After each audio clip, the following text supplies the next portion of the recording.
you. I think it's good and it makes sense just to, firstly, I am Noah Green and I'm the community manager at the CSA. I'm tuning in from London, so it's not as hot as Brazil, but you know, it'll do. And today we have Cody Jones for this exciting Ask Me Anything. Cody is the global head of partnerships at Zapier, the leading platform for integrating and automating your SaaS apps. I'm sure you've all heard of Zapier. I know I have. Zapier's really cracked the code on working with partners to distribute their product with over 6 million users and thousands of SaaS partners. So some impressive learnings there.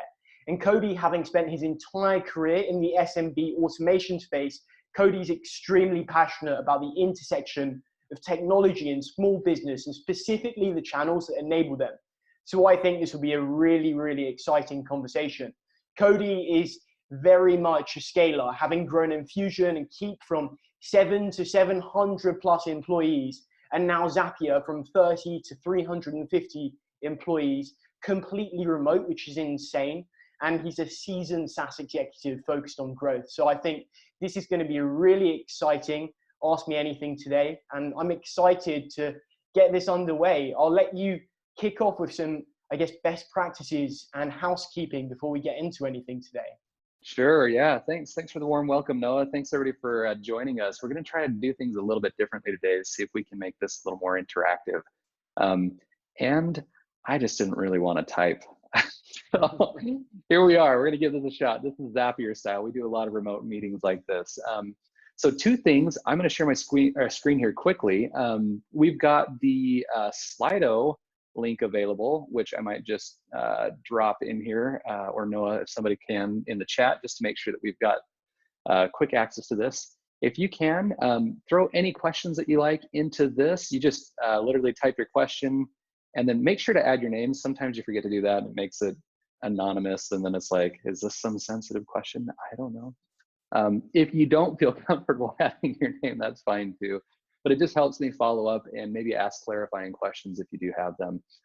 Additionally, you can upvote questions that you really like. And so if there are specific ones here that are listed that you'd like to hear more about, or somebody already asked a question you'd like to hear about as well, just feel free to upvote it. And we'll use this kind of as the most liked questions rise to the top, and we'll use this as kind of our guide to discuss things today. So if that works for everybody, we should be set. Any questions before we dive in?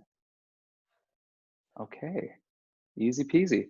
Well, cool. And then I will say this, I prefer interactivity. So if y'all have questions, or you have clarifying questions, or you want to jump in and ask something else, feel free. This is amongst friends. It's a small, cool group. We can really dig deep on some of these things. So with that said, I'll be watching the chat as best as I can, and then addressing some of these questions. So yeah, I'm happy to I'll also hand any questions that I see. So if anyone wants to ping me here on Slack, I'll happily feed them to you, Cody. Awesome. That's great. Awesome. Thank you, Noah. Thanks for the help. And Noah, thank you for lining all this up, as well as Sunir for being our benevolent ESA leader. We appreciate it. Cool. Well, let's dig in. The very first question that I see is, what skills and proactive measures would you recommend building to get a head start if one wishes to transition into partnerships or product marketing roles? This is a really good question. I was just chatting with Sean Blanda over at Crossbeam this morning, and we're kind of talking about a very similar question. And Crossbeam is fantastic, by the way. Really cool tool if you're not familiar with it. But we get this question a lot. Partnerships is kind of a really weird career path. There's not like, I don't even know what my career path looks like sometimes, but how do you get there? One of the challenges that I've seen is that partnerships means different things to different people. And if you all are on and like can do like a raise of a hand, just so I can get some visual feedback, like so let's define partnerships. Is partnerships channel sales? Anybody? Okay, we got a few. That's partnerships. Do we have platform partnerships? Anybody doing that? All right, some of that. Do we have anybody doing co-marketing partnerships? Any of that? Okay, some of that as well. Hey, you love using the Zoom features. That's great. Thumbs up. We've got product partnerships, right? That's a whole nother discipline. Anybody doing that? Okay, seeing some of that as well. So this is a really tough question to answer because every one of those disciplines requires a different entry point. If you're really heavy on a channel or agency program, sales is a great place to start. You're going to learn your product, you're going to develop the negotiation skills, and you're going to move from selling individually to managing a team of external people that sell your product. Product partnerships is a little different. What kind of product do you aspire to do partnerships on? Is it a platform? Is it a white labeled product? There's just a lot of questions on that front. You might need more of a marketing entry where you're really good at spinning up blog posts, identifying user use cases, and writing about those in order to kind of accelerate the work there. Here at Zapier, we are heavily kind of a platform play. We've got different type of partner backgrounds that we look for different type of roles. We've got 3 particular teams. We've got a strategic alliances team, a partner management team, and a partner acquisition team. The partner acquisition team, frankly, have a little bit more of that sales background and ability to go chase people down. Our partner management team, very different. They're working mainly with product managers and engineers, so they're a little bit more technically oriented. They realize it's a long game. They're not bummed out by a sales cycle that is going to last a year or more. So I don't know that I've got a really good answer to this question because all of these disciplines are so very different. I think the big thing that is common across everything in partnerships is understanding what people want and how to help them get it. If you can get really clear on those things, that's going to be a great skill set that you're going to need across any one of those disciplines. And my guess is that people here on the call can probably answer this question better than I can. I don't know if there's any other comments or thoughts on this front that people want to chime in on, but that is a tough question that I've never really been able to give a good answer to. Any other thoughts?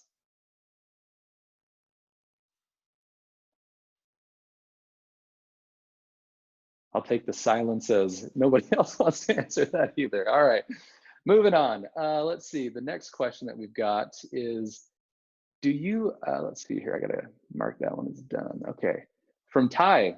Ty, good to see you. It's been a while, hope you're doing well. Ty, I don't know if I need to send you a 20 or something after this, but he asked the golden question. Do you have a process for scoring partners and prioritizing go-to-market activities? i.e., how do you decide which partner or what partners to prioritize with what level of investment?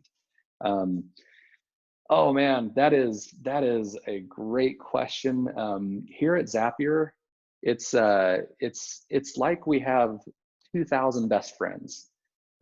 We've got a lot of different partners that work with us, and it's really it's hard. You have to you know, you love all of your partners, but each partner is different and maybe provide more value to you. And so from the Zapier perspective, there's a couple of people on the call that actually are from the team that probably can dig into this further.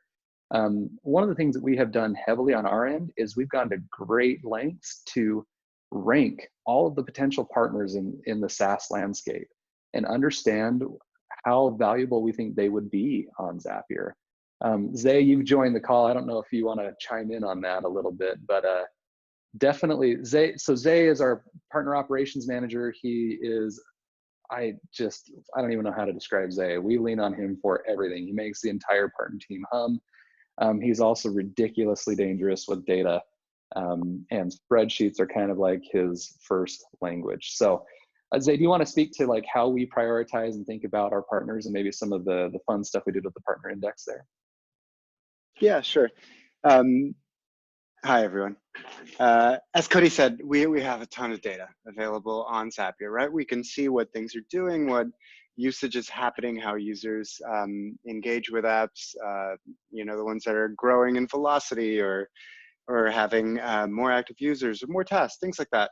But we also want the perspective of potential, or for all the apps that come on and join every month, how might we give them a sense of meeting the demand that we see with our users, of being trending apps, of general popularity, size, market cap, all those things. So, I mean, broadly, one of our systems is to gauge a slew of external metrics across the board, everything you could think of that you could find, you know, from the Alexa rank to all these kind of trending search volumes, things like that, also search on Zapier, and have a bit of a proprietary kind of sense of ranking and meeting various kind of category weights and use cases that we know are popular, complementary to integration usage. And that has been really helpful in trying to understand, as folks come in, what work streams they should be funneled into, we should pay attention to, and then paired as well with the very deep, rich usage usage data we actually see, kind of balancing the potential with the actual. And yeah, been very useful, and we've expanded it, and it's kind of leads into our partner program as well. That is driven by the success we see and the growth and all that. So exciting stuff we do, for sure. It is, yeah. Thanks for sharing, Zay. I think the biggest thing that we get from this list is that whether a partner is on Zapier or not, this is all publicly available data that we've used to hone our model for their propensity to do well on Zapier. So we have this list of thousands of SaaS companies, and everyone has a number. And so that number drives our level of investment. It drives how we prioritize and hire for our teams. It drives our product roadmaps. When Slack wants to do something, it's going to trump, frankly, app number 5,423 on the list, right? And so that prioritization of the landscape is really, really important. And I think that applies to a lot of different partners out there, whether you're running an agency program or you're looking at other integration partners for your SaaS product, or whatever it might be. That data and prioritization has really gained alignment from all the other different departments we work with. So product, engineering, marketing, we can all say, hey, this is a top tier partner. Here's the data. And people jump very quickly on board with what we're trying to do there. We've also used this to target. So if you are trying to acquire new partners for a certain program, Emily here, she's on our call, she runs our partner acquisition efforts, but they used this all last year for a specific initiative to round out what we considered were our top 100 and top 1,000 partners that we wanted to have on the platform. And so, yeah, we love data. We'll start there. We're lucky to have Zay as well to kind of stitch this all together for us. But that's kind of how we prioritize everything at Zapier, is from that partner index that we created. I'm trying to see, are there any other questions on that front? Ty, did I answer your question there? Yeah, it did. I was going to follow up on Slido and just ask, what are those data points? If you could just mention a few of them that you look at and score. Yeah, I can help with some of that. Or sorry, were you jumping in there? I mean, go for it. Sure, I'm an AMA, cool. You know it very well too. No worries. All right, so some of the things that we looked at, the first thing is our data. So we have a good approximation of what makes a successful integration partner for us. We know their signups, we know their revenue, we know their approximate churn, we know their appropriate LTV. We know their active usage, so kind of some of the health scores that we look at. We also know there are certain categories of apps that do better on Zapier. So we introduced a kind of a category like, hey, if this is a forms product, it's going to be like golden for Zapier. It might be a smaller product, but all those form products are just killer for the use case we provide. Like Unbounce, for example, you guys are just great for us, and we've done some really cool work with you all. Thanks again, Ty. So that's one thing. So starting with our own data, understanding what a really great partner looks like, and what are some of the things that we can use to extrapolate out. And then secondly, we've got kind of the external data. So one of the things that we had on we're kind of an app directory, so we've got external searches where either logged in or logged out users are searching for different types of apps that may or may not be within our directory. We've got Google keyword searches, which help us to understand kind of like the trend and popularity of apps. We've got Alexa ranks, Twitter followers. Oddly, this stuff like gives you directional data that you can kind of use and wait to hone your algorithm for what makes a really good partner. Categories are really important. One of the things that Zay did was run these things through Clearbit, which Clearbit has a lot of like information on the company, market, like Keap, things like that, but also categorization, which is really key when you're doing a lot of partners, because you can kind of use that to say, hey, if they have these types of categories, we think they'll fit into what we know already does well with our product. We've got cost per click. We're kind of tracking just kind of the ad spend on that. We've got some information on funding raised, market cap. Is it B2B? Is it B2C? Does it fit what we consider our best categories? And I think that we had a few other things like, we did kind of a hand curation of like some of their APIs. Does it have an API? Does it not? What is their, like, do they have the stuff that makes a good integration? This is more down the rabbit hole, but like, is it OAuth or is it API keys, which are lame? So things that would make our integration experience better or worse. But you can kind of see how you can layer on standard available data and then kind of hone it for the things that are particular for your business. And that's kind of how we did things over here. We got you, Ty? I got the thumbs up. You got the dad beard going on. I love it, man. I specifically shaved and tried to do my hair today. So thanks everybody for caring. I've given up, Cody. I love it. There's a question from Jake. What does the Zapier partnership org look like? Great question. Yeah, my team doesn't even recognize me. Thanks for the joke there, Zay. They're like, what? He's not wearing like a skate shirt? Cool. So the Zapier team, let's see here. I can actually show you a little bit about what the Zapier team looks like. We just went through some changes here. I'll do a screen share. So this is what the Zapier team looks like, the Zapier partner team, that is. So we've got a few different teams. We've got our partner acquisition, we've got our partner management, our strategic alliances, we've got our operations team, which Zay runs. And so this is kind of how we have organized around our work. So we've got different functions. At Zapier, there's three things we do. We get partners to build to our platform. We make sure that they maintain really good, clean integrations. And then we make sure that we are growing through our partners' channels. And so these teams kind of reflect those functions. We've got our partner launches team, which Emily runs, which heads up partner acquisition and getting partners through our developer platform and doing and executing a public launch. We've got, once a partner launches on the platform, we have our partner program. And this is kind of like when you've got 2,000 kids, you need to treat them all equally. And that's what our partner program is. It is a one-to-many email kind of driven partner program where there's dashboards and peers. And that's kind of run by our marketing programs in that front. We've got partner management. So you might have 2,000 kids, but guess what?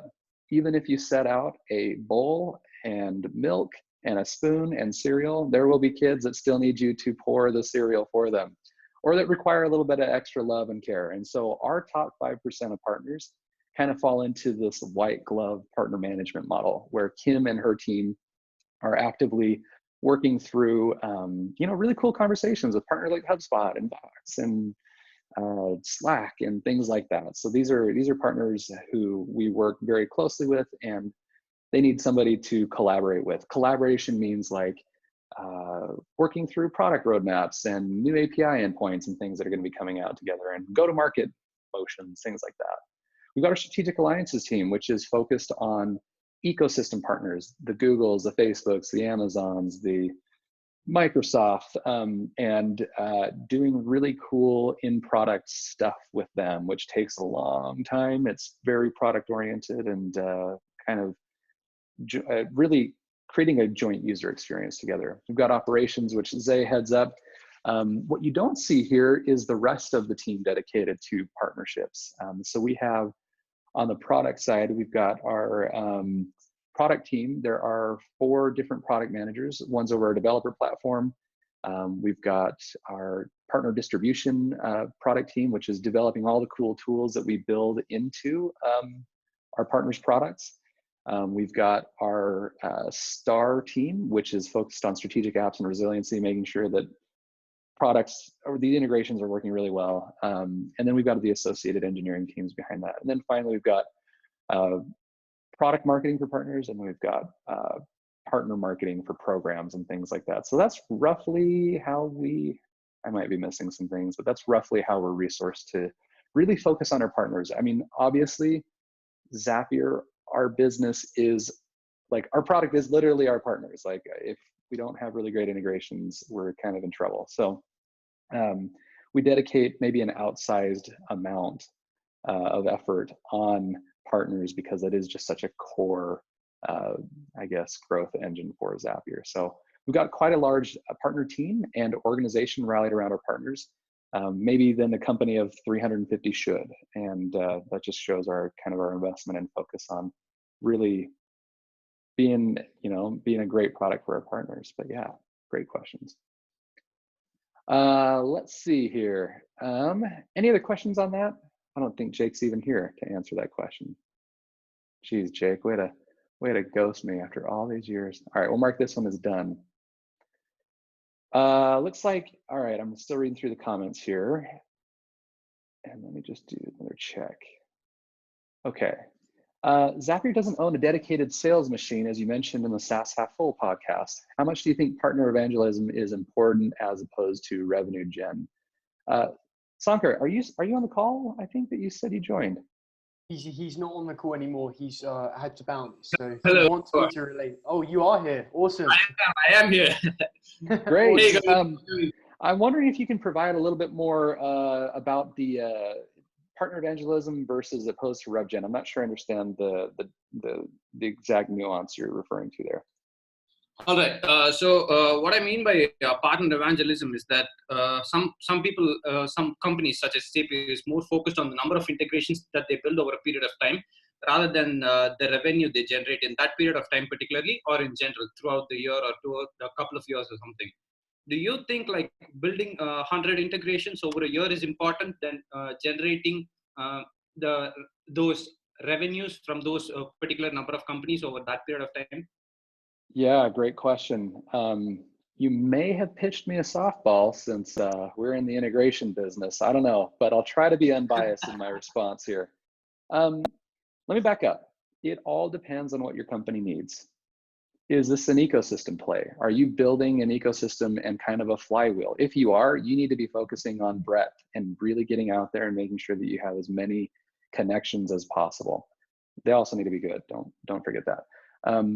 But if your company is in a startup mode and revenue is super important, you need to be focusing on the revenue. And so I think it really comes down to one, what does your business care about? Two, use that to craft your ideal partner profile. Three, then go through kind of that exercise that we did with our partner index to rank. Like, these are the things we care about most. Why do we care about them? Well, maybe it's because that partner will go to market with us and do a lot of exposure and get us, a lot, hopefully new customers, right? Which we would equate back to revenue. Or maybe it is, like, for example, we had an initiative last year. We just wanted to really nail the top 100 and top 1,000 apps that we considered valuable to the market on Zapier. And so it was more of a breadth play to make sure that we just had coverage for what people were looking for. Unfortunately, I have my biases and I could tell you what I would do, but I think it really comes down to getting alignment with leadership and making sure that you understand what is most important right now to the company. And then what is your long-term horizon? Is it to be an ecosystem, or is it to just have the kind of integrations that really drive revenue? I think those are important key questions to consider. All right, so, cool. So how would you go about if the company has one product such as Zapier versus a company which has a suite of products, say 6 to 7 products, which can be put together in a marketplace of some sort? Yeah, that's a good question. I've never managed a multi-product marketplace myself. I'm curious if anybody else on the call can speak to that. Any suggestions from the crowd? Well, you could connect them all to Zapier, then have your ecosystem. Well, that's obviously one way. We do have tools for this, by the way. You can have a marketplace full of 2,000 integrations overnight. Quick plug for Zapier. No, Sankar, that's a good question. I don't know that necessarily I can give you direction on that front. Great question. Sure. Thank you. Cool. All right, moving on here. We've got, let's see here. What is the average ramp time for a partner from onboarding and enabled to driving revenues? Stuart, you asked this question. Stuart, do you care to clarify? Is this more like an integration partner? Is this like, what kind of partner would you be referring to there? Yeah, it's more your integration partner in terms of, I suppose, revenue is not as pertinent, but more how long does it take for that ramp to, once you've identified them, to get them on board, get the integration done, get some movement, that sort of traction, that period. Yeah, actually, do you mind if I have Emily? Emily, do you want to take that? Sorry, put you on the spot. The question, did you catch the question? Yeah, I got it. Cool. Happy to field that one. So I'd say the TLDR is it depends. We have recorded YouTube videos of a developer building an integration to Zapier in under an hour. So it's possible to build an integration, submit it for activation, within 1 day. And then from there, our team is going through a quick 5 to 10 minute review process that could be done, within that week. And from there, you're on our platform. You're basically public. We're working with your team internally to set up a launch campaign, kind of go-to-market strategy. But I'd say it's very feasible to get an integration on Zapier within 2 to 3 days. Is that realistic or along the timelines that we typically see with partners? No, not necessarily. I'm working with a few partners that have been building for upwards of 6 months, a year, just because they have extremely long sprint cycles. Big companies that have a lot of kind of just a review internally, and they want to build everything all at once rather than an MVP. I'd say the median is probably about 2 weeks to build, so a sprint cycle, and then 2 weeks to go through review and fully launch and go to market. You're looking at about 30 to 60 days total. Yeah, that's cool. That's good. Yeah, good time as well, isn't it? Just to get that movement and get that volume going. So, yeah, just interested whether it was like you say, 6 to 12 months cycle, or like you say, you can do rapid sprints like that and get partners on board in 2 days. So that's cool. It totally depends. Yeah, it's really, I think, just kind of depends internally on what else they have working on. Yeah, if they've got it's really a product roadmaps. If we can get them to do it quickly, it's fast. It can be very fast. So yeah, great question, Stuart. Cool. Let's see here. We've got that one done from Sunir, the man himself. How do you report the partnership program results up to the C-suite or board? Yeah, good question. So obviously partnerships is a critical component of Zapier's kind of growth. This is, well, up until this year, we've never had a sales team. We've never done paid marketing. It's been all SEO or partners that are kind of driving our product for us. And so because of that, there's a lot of high visibility into the exec team on kind of what we're doing. For the first few years of my time at Zapier, I was actually on the executive team, directly reporting into our CEO and sharing kind of our progress and updates there. And so typically the way that we report this, though, more tactical function, every month we have a complete dive with all of the executive team on our progress across the entire partner zone. In fact, it's Wednesday next week, and the team is hustling on the Google Doc over the next couple of days to make sure we've got all the updates and things going. But typically, it looks like a Google Doc where we're kind of highlighting our progress on certain metrics and OKRs. We are giving updates on certain partners and things that they're doing and how they're progressing along, and some of the more cool and really deep partnership stuff that we're doing. Like, for example, when we put Zapier inside of Facebook or other partners like that. And then kind of just general updates on, wins. One of the things that we do at Zapier that's maybe a little different since we're fully remote, everybody does a Friday update in the tool we call Async, for asynchronous communication.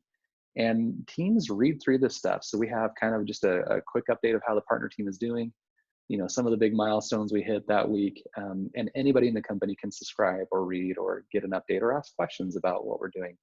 So here at Zapier, I would say that our challenge is actually there's so much transparency. There is so much documentation that our biggest job is to really narrow that down to the signal versus noise and make sure that our exec team kind of has just a quick, crisp recap of what's going on and maybe some of the risks or blockers that we're running into.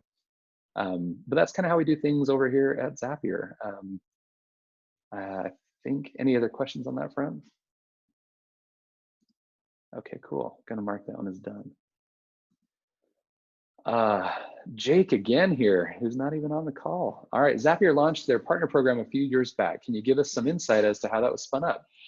What were the steps taken to launch it?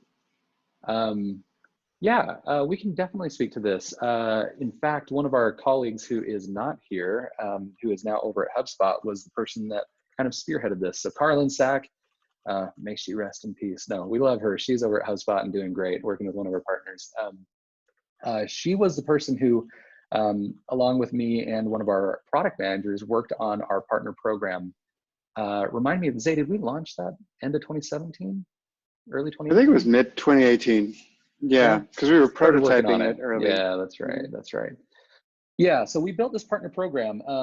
I'll be honest, I don't love the names of our tiers. We've got the most standard tiers. You've got bronze, silver, gold, and platinum. And but what I do appreciate about it is that it gives every one of our partners the insight. There's two things that drive our partner program. One is the health of your integration, and the other is how fast you're growing, adding new users basically within a quarter. And so we use those two things to really drive this composite score. There's kind of like in their dashboard, they've got little, meters kind of telling them how they're doing, telling them the bugs that they need to fix to improve their ranking in the partner program, and maybe some suggestions on feature requests from users that they'd like to see. But we use that, and it's really, really effective. When we rolled it out, like, we're not experts. We just got something out there. And so we've been surprised. It's actually been highly effective in driving awareness and if kind of the change that we're hoping to see across our partner ecosystem. And so, I have always laughed about partner programs because I never care about anybody else's. But then when we had to build our own, I was like, oh crap. And I looked at Xero, and we looked at a bunch of other ones out there and kind of see what they were doing, talked to a bunch of really smart people. But they work. People pay attention to it. For example, we had a data mishap this last couple of weeks when we do a quarterly reset on the tiers, and so that just happened at the beginning of April. And sure enough, some of our data got messed up, and I get copied on an email from Brian Halligan over at HubSpot, their CEO, saying, we just dropped from platinum to bronze. What's going on here? Sorry, the email was nicer than that. But basically, that was like, what is going on and how do we fix this? And it just surprised me that people really care that much about it. And so if you don't have a partner program, get one. If you have at least a certain number of partners where it makes sense to have one. We found it very, very valuable in driving the right behavior and helping people know what to do next to be a really good partner. And I mean, we do have a few partners actually on the call here. Like Ty, I mean, you guys are really tight partners with us over here at Zapier. I mean, you guys have interacted with our partner program quite a bit as well. I don't know if you've got any thoughts or comments there. What do you mean specifically? Sorry, put Ty on the spot, man. No, I was just saying, you've had a chance to interact with our partner program quite a bit, and I don't know if there were specific feedback. You were there pre-partner program, actually Unbounce was, but I don't know if you were because you were newer to Unbounce. So maybe you were. I don't know if we had the partner program in place before you got there or not. So you may not know any different. We did it when I first got there, but we built an embedded Zapier experience, which has been fantastic for us. It's just done a lot of the heavy lifting on, the integration ecosystem for us. And when we went to market, we did a lot of co-marketing activities. I think there's much left to do. We'll take that conversation offline. Yeah, thank you. No, good reminder. Yeah, thanks, Ty. And always, Unbounce is a fantastic partner. We appreciate y'all. So thanks again. Cool. All right, let's get into the next question from Oscar. From a feature or technical perspective, you guys have any plans about sharing summarized data between partners instead of triggers and actions? Ooh, we're getting into not, it sounds like there's enough people voting for it. All right, good question. This is the thing that people want the most, and I would love to give people better insight as to the favorite tools that your users have. This is the single piece of feedback we get from every partner, that we have not figured out the right way to, we just haven't figured out the right balance to give you all. Generally, I believe in giving people as much information as possible. Unfortunately, we have found that, so Zapier has tons of data. I mean, we know the use cases, we know how people are pairing apps together, we know which apps in which categories are growing, we know which ones are shrinking. COVID-19 has been amazing because we can see all these trends of what's going on. Sorry, it's not amazing, it's terrible for the world, but from a data perspective, it gives us tons of insight, right? But we've never really been able to find the right balance between what we share with our partners that enables them to do really cool stuff versus what gives them a direct native integration roadmap to go pursue. And so that's, unfortunately, we've found with the more data we provide, we typically get cut out of that relationship. So it's a good question, Oscar. We really haven't figured that out, but I would love to hear from people what data would be interesting that we could give, because we would like to give more insight. Cody, let me clarify my question a bit. This what you mentioned is it's very important. It's very interesting too. But I'm asking more in a technical perspective, because right now we have actions and triggers. So based on that, we can control the flow between two applications by triggering specific events. You know what I mean? So my question is more technical, and I'm asking if you guys have any plans in terms of feature, in terms of product, the Zapier product, to be able to, allow an integration between two apps that will ask summarized information from each other or something like that. I don't know if I'm clear. I don't know that I'm fully grasping what you're asking for, but I would say let's take that offline. We would be happy to explore this with you. Yeah, email us, partners@Zapier. I'll put it in the chat. Cool. Partners@Zapier, and we can dig all into that. That'd be great. We are doing a lot of work on our platform as we speak, so happy to dig into that further. And yeah, thanks for the question there. Okay, thank you. All right, cool. Any other questions on that front? If not, I will jump to this one from Liam. Okay, any advice for taking a functional but underutilized Zapier integration to the next level? Oh, wow, where do we start? This is like all we do. I don't know, team, anybody want to take this one? There's a few of you that have tons of expertise on this front. I mean, for one, we have lots of apps on Zapier. Compare it to your peers, see what they're doing. Try to understand where the functionality may not be there.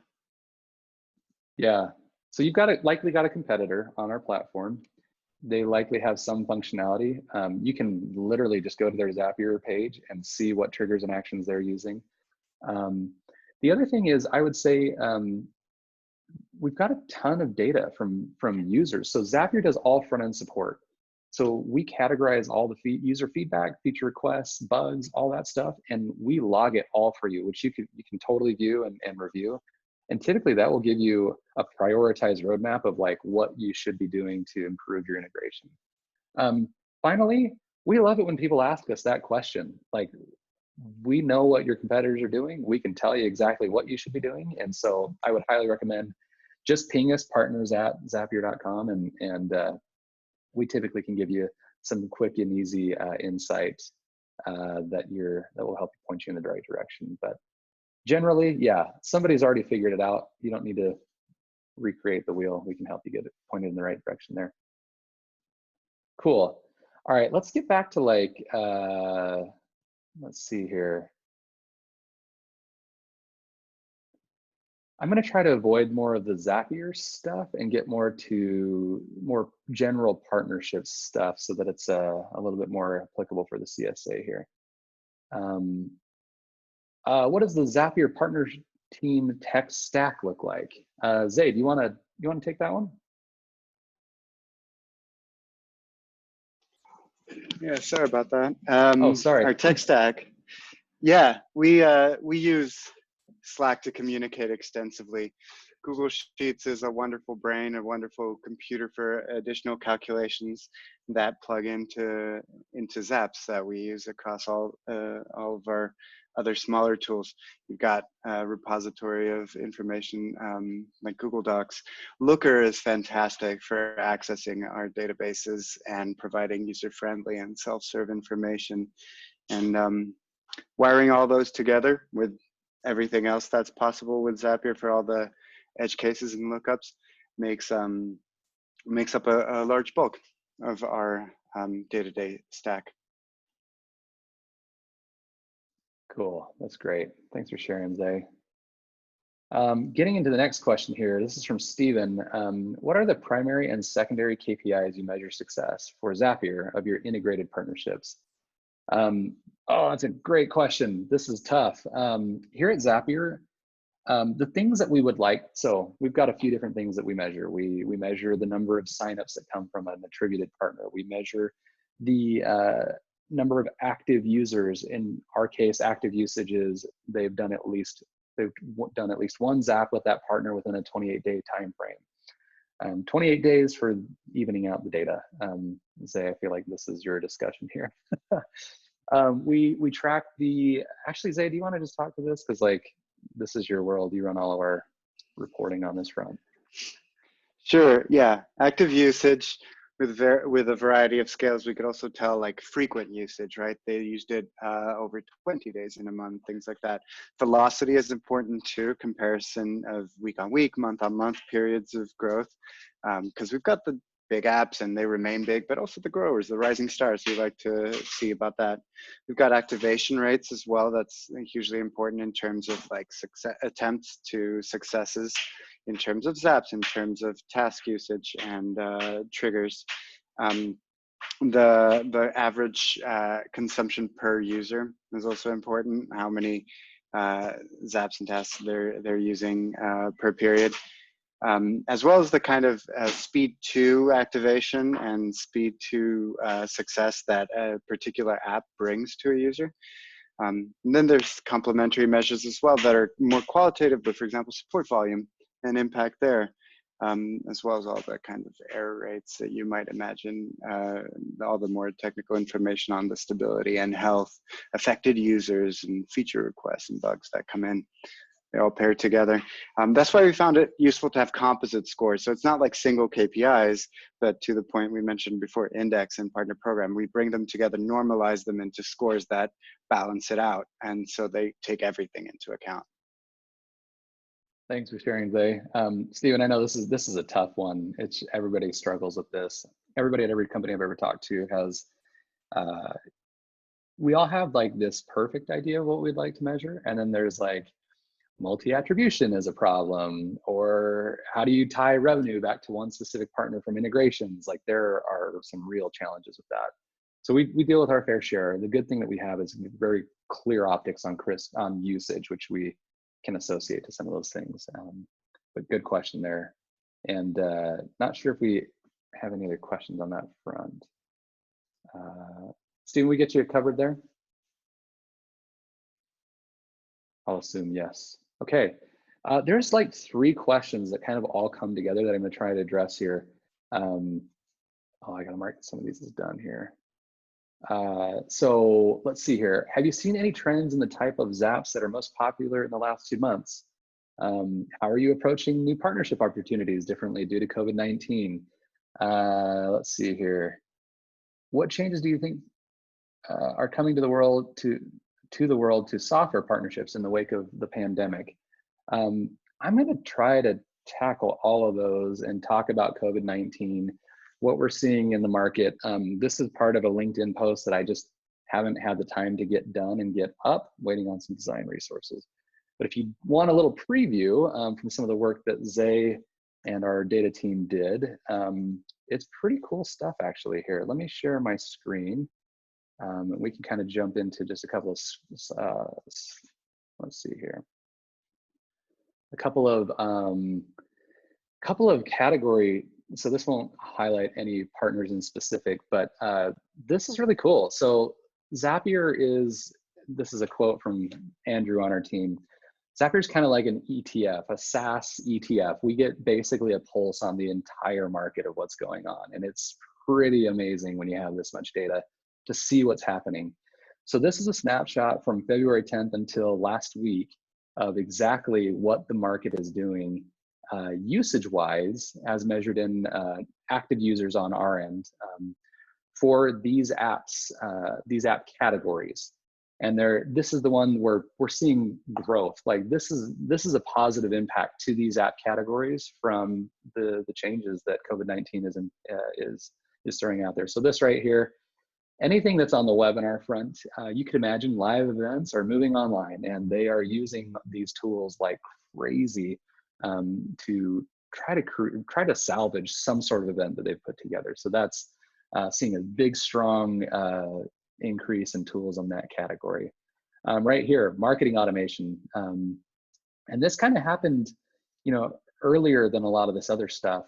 So I think this just speaks to the natural worldwide usage where other areas of the world were on this faster.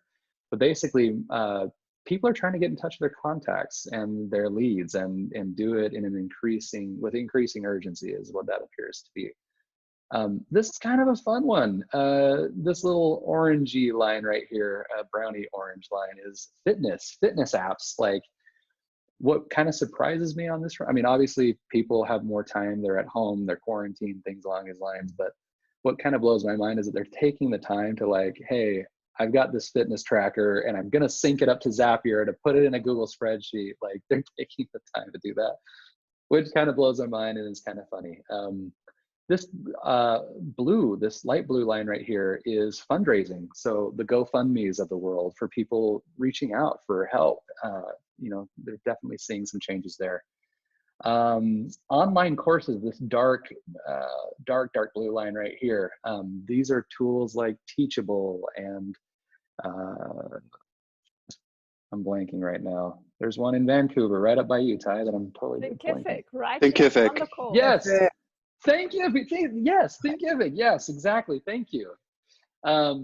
Who are doing really well, and we see their entire category just growing during this time. It's fantastic. What else do we have here?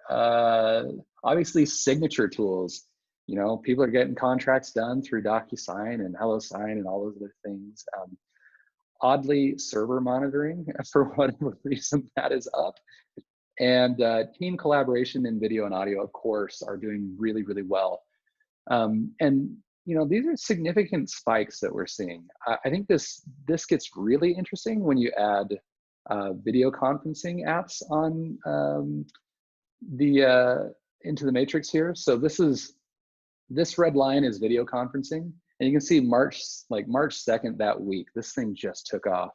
And not only did it take off, but like, this is what it looks like in relation to all of those other growing categories. This stuff is just skyrocketed. I mean, we're at 230-something% growth, which makes sense. I mean, Zoom announced they went from 10 million daily active users to like 220 or something like that. I mean, it's just crazy. But there's also apps that are negatively impacted, app categories. And this is kind of our app categories that are having a hard time. For example, this big orange line down here is event management. These are tools like Eventbrite and, things in that same category where just events are not happening. And, we could start seeing that stuff pretty quickly. But you've also got like contact management. So people are collecting fewer leads, especially in the SMB market. We noticed differences between Salesforce and like a nutshell CRM type of a thing where, they're targeted at different audiences, and SMB is clearly taking a hit here. Is really what this is telling us. This line right here, ads. So ad platforms, Facebook, Google, whatnot, we're seeing just a general decline in ad spend, and that's reflected in that.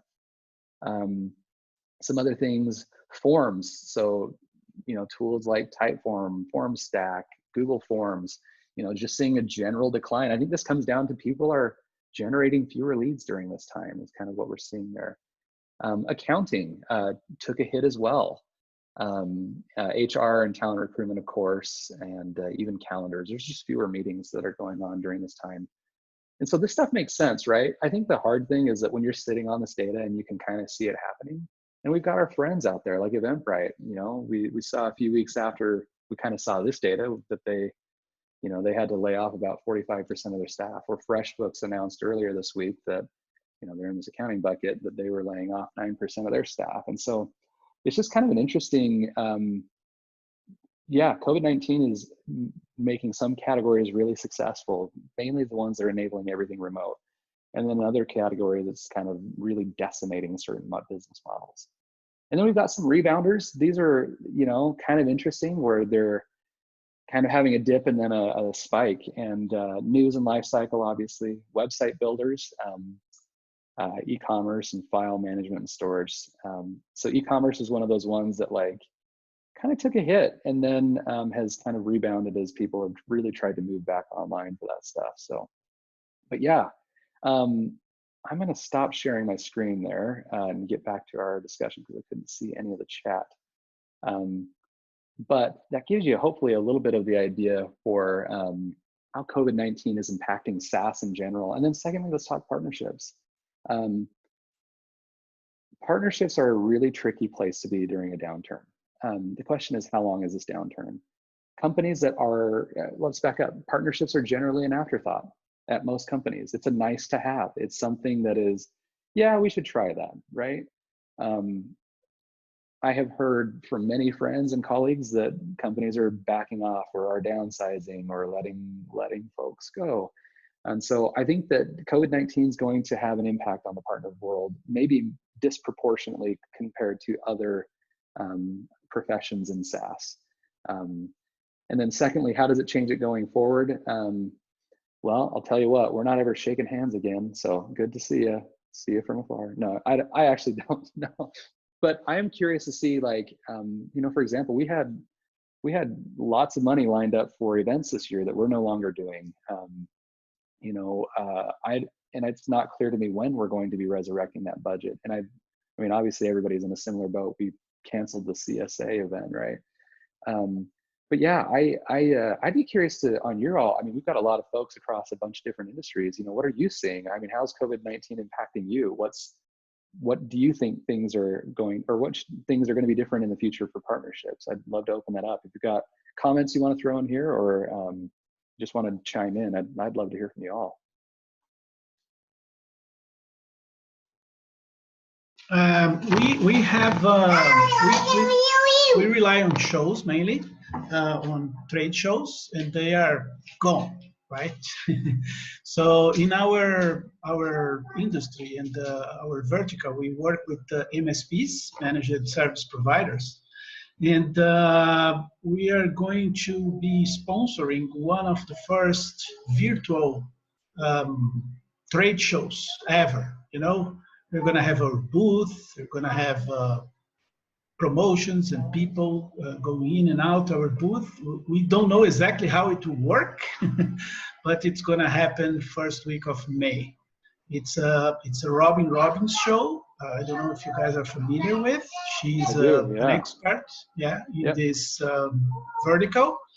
And let's see what's happening. So very cool. Yeah. Add to that, I'm obviously I come from the agency side of things, but I work with a lot of SaaS companies and the likes of SaaStock and whatnot who've moved towards virtual summits. So they're having a massive virtual summit later on this year, which will happen in June. And on my side, I was watching Hey Summit just every single day going into this tool. From them having their initial plan to work with people and offer that as a service at, say, 5,000, it's now increased to 10. So there's clearly a massive demand for this influx of virtual summits, which is insane to be at the forefront of. on our side at Thinkific, there's been a major shift in our priorities. We were going to do a lot of agency partner acquisition work through events this quarter.